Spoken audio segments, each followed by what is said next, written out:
Okay, can you see the PowerPoint? Yes, Perfect. perfectly. Wonderful. Okay. Well, as editor of the Living Landscape Observer and a member of this IAC, I look forward to presenting some ideas and also, even more importantly, hearing from you, your insights and ideas on the topic of effective strategies for conserving rural cultural landscapes.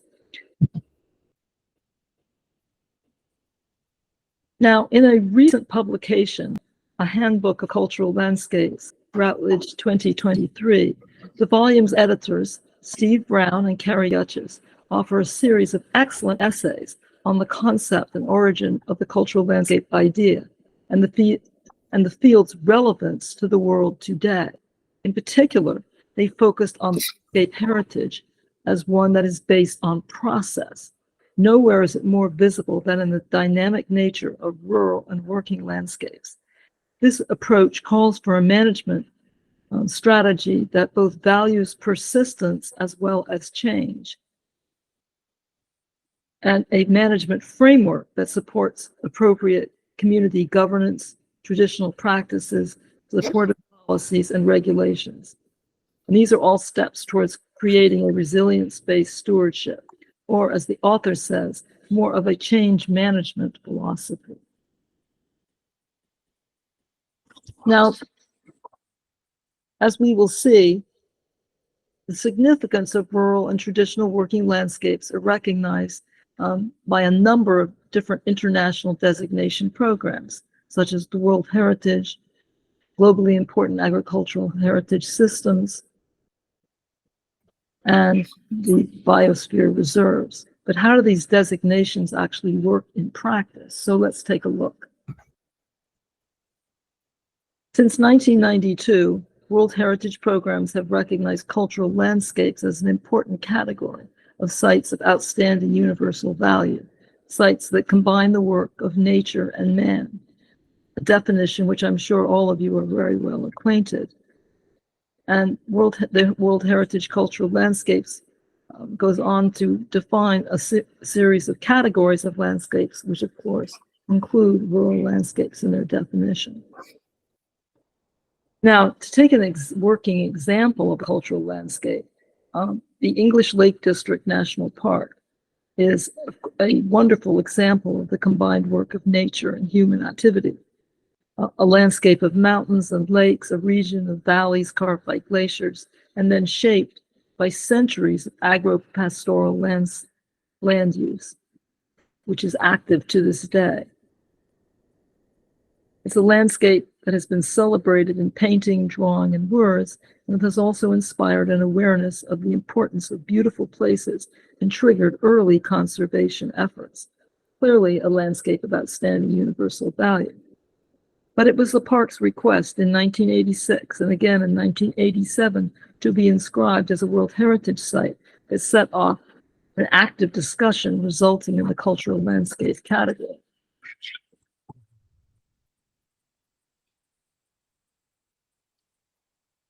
The World Heritage Convention, in its original document, requires that state parties seeking World Heritage status ensure the identification, protection, conservation, and preservation of cultural and natural heritage. The operational guidelines issued by the World Heritage Center in 2005 state that World Heritage sites need to develop and adopt a management plan in order to specify how the outstanding universal value of a property will be preserved. Now, in their World Heritage bid in 2016, the English Lake District National Park established a partnership plan that was supported by 25 partner members to carry out the mission of the Lake District as a place where its prosperous economy, world-class visitor experience, and vibrant communities come together to sustain the spectacular landscape, its wildlife, and its cultural heritage. The partnership plan currently consists of 25, again, organizations representing the the region's public, private, and community and voluntary sectors. What is really remarkable about the plan is that it was created without a statutory authority or government mandate. It is the vehicle for carrying out the strategies to conserve the resources and ensure that the Lake District's outstanding universal values are protected, and importantly, give a voice to the local community. Other international designations that are tied to rural and working landscapes include the globally important agricultural heritage system, founded over 20 years ago to recognize the resilient and evolving sites characterized by remarkable biodiversity, traditional knowledge, invaluable cultures and landscapes, and also sustainably managed by farmers, herders, fisherfolk, and forest people. It is part of the Food and Agriculture Organization of the United Nations, and they have designated 78 of these landscapes around the world. While the program promotes policies and incentives to support the dynamic conservation of these places, has helped implement concrete rural development actions. It is not a broad sweeping mandate as in the Lake District. Another international designation that is the Biosphere Reserve Program, part of the Man and Biosphere Program, that was established as a scientific basis for enhancing the relationship between people and their environment, combining natural and social science with a view to improving human livelihood and safeguarding natural and managed ecosystems. Today, there is a biosphere network that includes 738 sites in 130 countries around the world, including 22 transboundary sites. And just as a World Heritage and the globally important agriculture, this program is a United Nations initiative. Now, these international designations do an excellent job of identifying places with long-standing and sustainable connection between people and the land. And while the two last programs I discussed promote policies and incentives to support dynamic conservation and protect rural landscapes, only the World Heritage Program explicitly requires the development of a management strategy to conserve and sustain the landscape before final designation. The other designations offer technical assistance and undertake specific projects. And so they are, I think, less structured and less powerful. Although I have to be honest, I'm not sure all World Heritage cultural landscapes have robust plans such as the one in the Lake District. I must also call out the World Rural Landscape Principles. They were developed by our ISC as in response to many of the common challenges and the seeking of common solutions. And we had an excellent conference in Milan on this topic. And the common challenges include aging workforce, agricultural consolidation, urbanization, the loss of arable land, and climate uncertainty, all of which I'm sure are very familiar to everyone on this call. And common solutions may include better policy, knowledge sharing, improved communications, and engaging the next generation. While this set of principles has been adopted by ICOMOS in 2017, they have not been widely implemented. Fellow ISC leader Jane Lennon has written a series of case studies that apply these principles to specific examples in Australia, and you can read them on the Living Landscape Observer. However, again, these have not been adopted on a nation-state way, but it certainly shows the potential for these policies to protect landscapes if they were consistently applied. Now let's turn to some away from the international designations to national examples that implement conservation strategies for rural landscapes. Implement them on the ground and with the communities.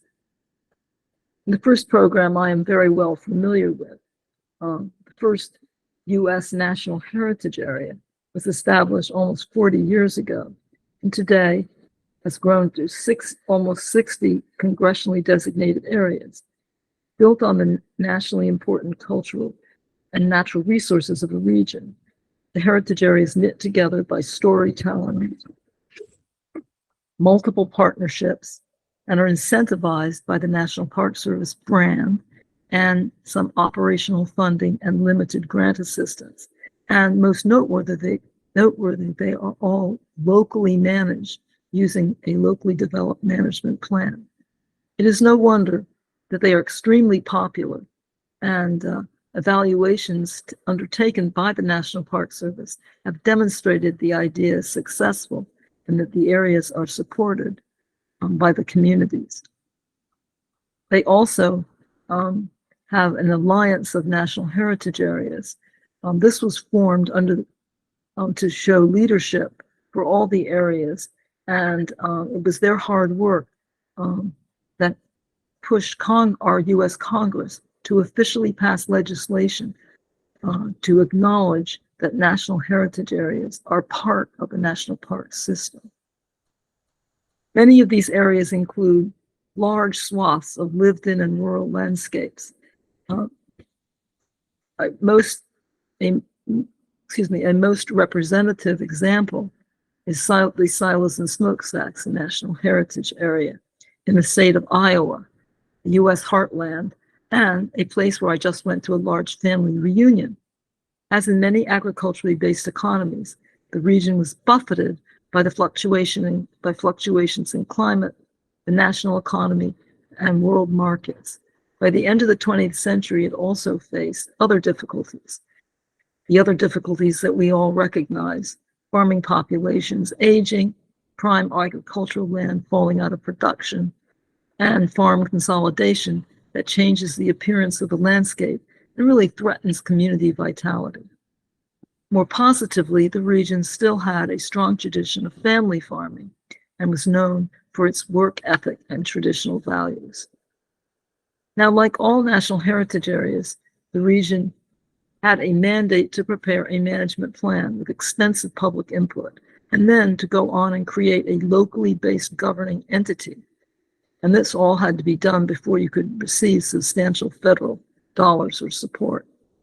Through this partnership process, the area has been able to tackle emerging local issues, especially around food security, through the development of heritage plants and breeds, exchanges of information, food hubs to bring farm products to local consumers, and very thoughtfully planned tourism. This strategy has overcome the initial concerns of rural residents, and I might say Iowa is one of the most conservative states in the United States, and that's saying something. This nationally significant cultural landscape, then, is managed by the people who live in it.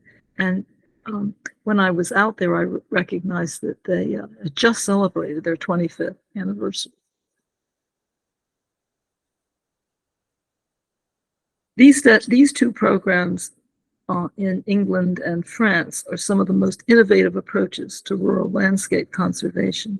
The Areas of Outstanding Natural Beauty program, on which the Living Landscape Observer just did a webinar last week, and in a week or two we will be posting the webinar that interviews the executive director and policy director of the Areas of Outstanding Natural Beauty and hear how they function on the ground. These landscapes designate exceptional places whose distinctive character and natural beauty are worthy of being safeguarded in the national interest. This concept was established in 1949 and is located across England, Wales, and Northern Ireland. The 46 Areas of Outstanding Natural Beauty cover 18% of the countryside and over a fifth of the English coastline. The French regional parks have a very similar philosophy and approach to the Areas of Outstanding Natural Beauty, and both have some commonalities with the U.S. National Heritage Area program. The commonalities are that all three programs have a national designation of these regions. They also, all of them, have a nonprofit association that provides advice and assistance, and very importantly, advocates for the funding and policies that will preserve the farming landscape. And finally, each of these areas are locally managed by the local community and involve the local political systems. While each of these are quite different, I think on the measure persistence and community support, they all are very successful. Now, there are other programs that are not quite so nationally sweeping. Land care in Australia, and Jane Lennon has brought this to my attention, and it's a grassroots movement dedicated to managing environmental issues in local communities. But it very much involves rural landscapes and farmers and rural residents to implement it. There are other programs, and such as the Compact program in Central America. And as an English speaker, I know I'm missing other innovative programs around the world. And I want to thank Jessica Brown for sharing this information on this program. But I know there are many other programs out there, and I'm interested in discussing them when we get to the discussion part of this program. I've also been looking at the panorama case studies, the connecting practices study initiatives, and other projects. I think all of these programs, whether they're the national designation, international designations, national designations, and others, identify the challenges. And again, the demographic changes, aging farm population, tenancy changes, and how to engage and bring in the next generation. Also, changes in agricultural policy are really, I think, very important. Both the Lake District and many of the areas of outstanding natural beauty have been impacted by Brexit and exiting from the Common Agricultural Policy put out by the EU. And this will have is having effects on how farmers manage the cultural landscape. And in the United States, farm subsidies value ecosystem renewal, but provide none to little support for organic and regenerative farming, although they provide lots of support for commodity crops like soybeans and corn. And tourism, it's a big industry, but those who maintain the landscape that attract the visitors are not considered part of the equation. And there's always the threat in very popular areas, I think the Lake District here, of loss of authenticity, Disneyfication, and tourism pressure on local communities. Finally, let's think a little about success and sustainability. We need to evaluate the success of these programs, and most importantly, what information can be transferred from place to place, from country to country. Not just great ideas and descriptions of these landscapes, but how to actually implement their conservation and make them work on the ground.